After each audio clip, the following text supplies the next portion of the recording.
Hello boys and girls, my name's Nick and I'm a farrier. I've been asked to put together a short film for educational purposes, just to explain to you and show you, mainly through video, what a farrier is and does. Now, a farrier is a word that you may not have heard of, but we used to be called blacksmiths, and we're responsible for putting horseshoes on horses' feet. We're also responsible for trimming horses' feet, because not all horses have shoes, but it's basically comes under a ceiling of maintenance of the horse.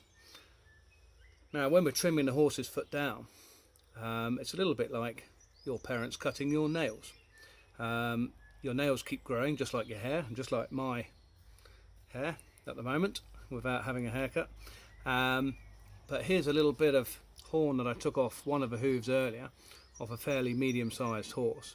As you can see, there's that's 6 weeks growth, so they get trimmed probably as often as you do your own nails, and that's quite important, because if they get too long, then the horse can end up tripping and stumbling, and they can end up splitting and cracking, much the same as yours would. So that's what a farrier does, and we'll move on to different little areas within this video, as I said, through video clips to show you exactly what we do around the horses, how we work around the horses. I hope you enjoy. Now we're going to look at some of the different horseshoes here we have on selection. One of the main criteria is the size of your horse. So those of you with a little pony, you're going to put a tiny little shoe on it like this. Okay, this is a front shoe, nice and cylindrical, but you also get shoes like this, and this isn't the biggest, so the shoe selection is quite important, well, very important. And the different types of shoe we get, I've got to look at the type, and oh, well, what's that doing there? Oh, it's one of my smelly old trainers. But actually I picked this up for a good reason, because you've got to think about what work your horse is doing. And if I wanted to go for a run and do some athletic work, this is what I'd have on my feet. So horses are the same. If you've got a horse that's doing quite a lot of fast work, whether it's hunting, cross country, whether it's some show jumping or even dressage, okay, this is a nice, it's called a concave shoe. It's a nice medium section which gives plenty of support and grip, but also allows a horse to travel long distances without getting too fatigued. Unlike something like that, and not just because of the size, it's just a bigger, heavier type of shoe with slightly less grip, so it's not quite so good for when you're doing long distances.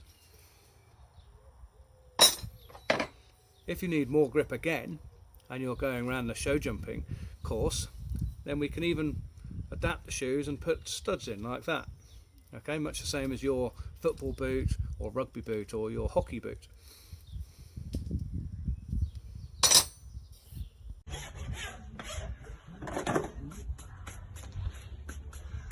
So here I am, I've just taken the shoe off, slipped the foot down.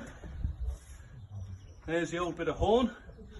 Much like your mum cutting your nails, I've just cut these down, but a bigger version. And then with my rasp here, I've just tidied it up and got it all nice and flat and level and balanced, which is most important.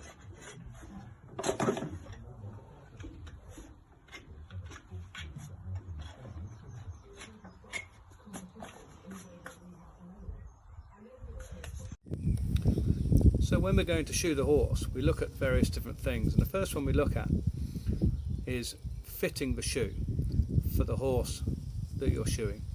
And you do this using heat from the furnace to get the horseshoe nice and hot, so it's nice and pliable and you can move it more accurately. We do this using the anvil, and you'll see a video clip on this now.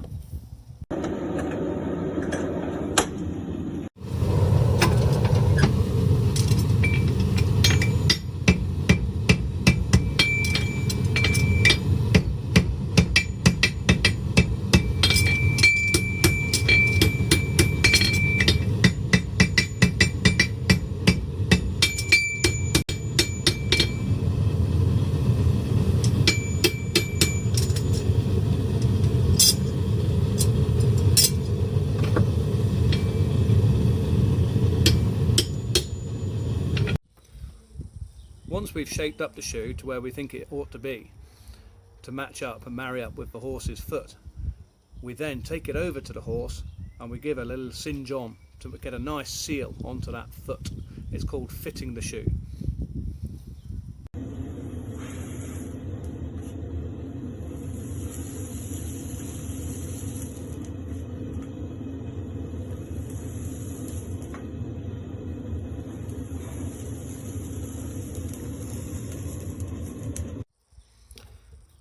Once the shoe is fitted to the horse's foot, we can then nail it on. We do this, as it suggests, using special horseshoe nails, not everyday nails, horseshoe nails. Okay, and just like the shoes, you get a range of sizes of horseshoe nails. So little ones for little shoes and little feet, big ones for big feet and big shoes. Okay.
As you can see here, every farrier's got a dog, and they just love coming out. And they quite like these little bits of hoof as well. Good girl. So just to conclude this video, I get asked questions quite regularly from kids probably about your age. And the most common ones are, how often do you shoe the horse? So we shoe them generally every 5 to 7 weeks. You get a few heavy wearers, so they wear the shoes down really quickly, so they might need to be done a little bit quicker. But on the whole, 5 to 7 weeks is an average. Another question I get asked regularly is, how long does it take to train to be a farrier? Well, the apprenticeship, if you pass everything along the way, is just over 4 years, so it's a long old slog. Okay, but well worth it in my view. And once you're qualified, the thing to remember there is you never ever stop learning. Every day is a learning day. So kids, if you want to be a farrier, keep your head in the books, do as your teachers ask. Okay, you do need at least one science, and you need math and English to be able to become an apprentice farrier. So keep working hard, and I really hope you've enjoyed this. Thank you very much.